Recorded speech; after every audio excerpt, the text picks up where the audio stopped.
So Jake Paul has a fight coming up against Anderson Silva, and while that's kind of interesting, I'm not actually going to be talking about that today. So many different people have tons of different opinions on this topic, but today I want to answer the question of why and how Jake Paul is able to win the fights that he's won against the people that he's fought. What we're going to do is we're going to take the 3 fights that are probably the biggest ones that he's had thus far, and we're going to go ahead and take a look at them. From that, we're going to see if any patterns emerge, and we'll see if we can get a feel for what the reason is. So when it comes to Jake Paul, there's a lot of people out there that like to assume corruption. They'll say he's either paying people to take dives or there's some other issue with officiating or judging or anything like that that is supposed to ensure that he ends up winning. Now, for the sake of acting in good faith, we're not going to be entertaining any of those accusations at all in any way, shape, or form. Now, with that said, let's get to the fights.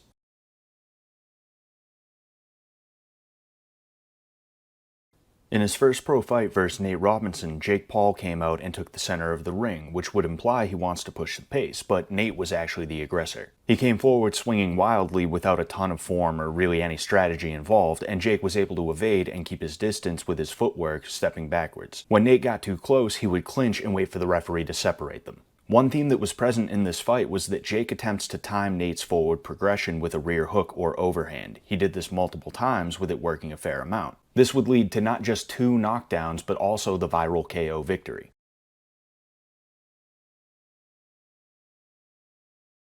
This fight's a little bit harder to make a real judgment on because it was so short, and that was actually a point of frustration for a lot of people. Nobody expected Ben Askren to get stopped that quick. Many people didn't actually think that he was seriously hurt, and I was one of those people until I ended up seeing a different angle of Ben moving around after the 8 count. It definitely looked like there was a bit of a gait disturbance. A gait disturbance, for anyone who doesn't know, is any abnormality in someone's walk that could imply some form of injury.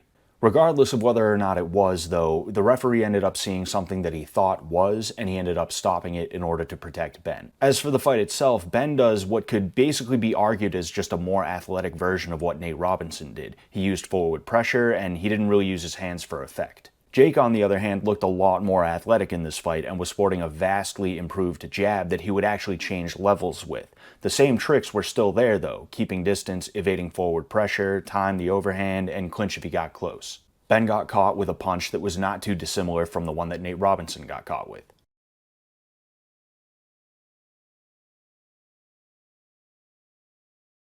The second Tyron Woodley fight is longer than most of the fights that Jake's had, and it actually gives us a lot more insight as to how he ends up winning these fights. While Tyron Woodley was not a boxer by any means, he also wasn't a slouch. He had a degree of ability with his hands that wasn't like Ben or Nate, and they say power is the last thing to go when a boxer gets old. Tyron came out strong, but he didn't over-pursue right away like the other 2 fights we've seen, and Jake looked a little bit stilted in this fight, which could probably be chalked up to the fact that Woodley was an elite-level fighter at the top of the sport, which is going to make him hard to deal with. The opening rounds featured them both trading back and forth with no real damage being done by either person, and one thing that's noticeable is that Jake is going to the body a lot with a variety of punches this time.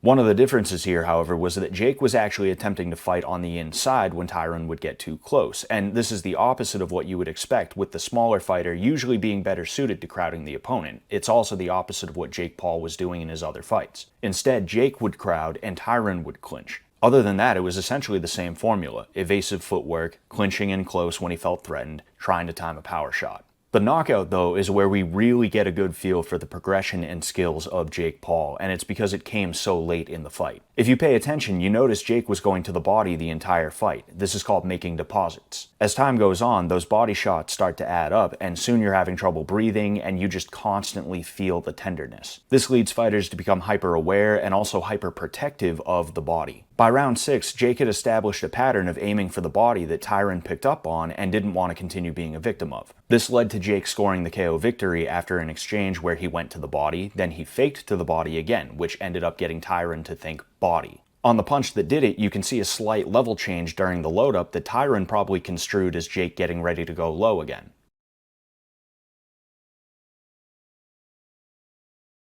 So now that we're on the other side of all that, what can we say about Jake Paul as a boxer? Is he the greatest ever? Definitely not. Is he the worst ever? Definitely not. I wouldn't even necessarily call him a great boxer, but he has a degree of skill, and he shows improvement every fight, and that's what's important. There's definitely some aspects of boxing that Jake Paul has gotten pretty good at. He's really good at timing his opponents moving forward, he's pretty good at creating space, he's good at playing the long game, he's good at setting up patterns which he will then break later. And what's more is he seems to have a pretty decent fight IQ, which I would guess is at least partially innate to him, but is also partially taught by his coaches, which is very, very good. In addition to that, he seems to be a pretty tough dude, because Tyron Woodley has very heavy hands. It's one of the things he was known for when he was in the UFC, and Jake Paul was able to withstand all of the punches. Jake's been getting better all around when it comes to boxing, and really he's been diversifying the amount of attacks that he has, but his signature move would have to be his overhand right. What really makes that overhand right so deadly, though, is the fact that he's able to combine his power with his timing and his ability to create distance. Now, with all that said, there are definitely issues that he's going to have to get over, and if he doesn't, he's going to end up getting touched up by somebody. Who knows, maybe even potentially Anderson Silva.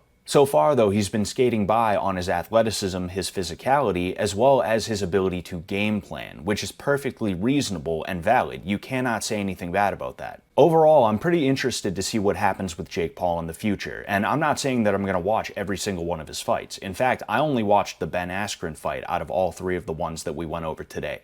With that being said, it's fun to watch and just see what's going to happen next. There's really been a lot of really strange things that are actually kind of entertaining that have come out of this whole little thing that he's got going on. Anyway, that's all that I have for you today. If you like this video, go ahead and leave a like. Also subscribe for more. If you have any thoughts, feel free to comment down below. And if you have any questions for me at all about anything martial arts related, go ahead and hit me up on Instagram @ScottSullivanMMA. Other than that, thank you very much for watching and good luck out there.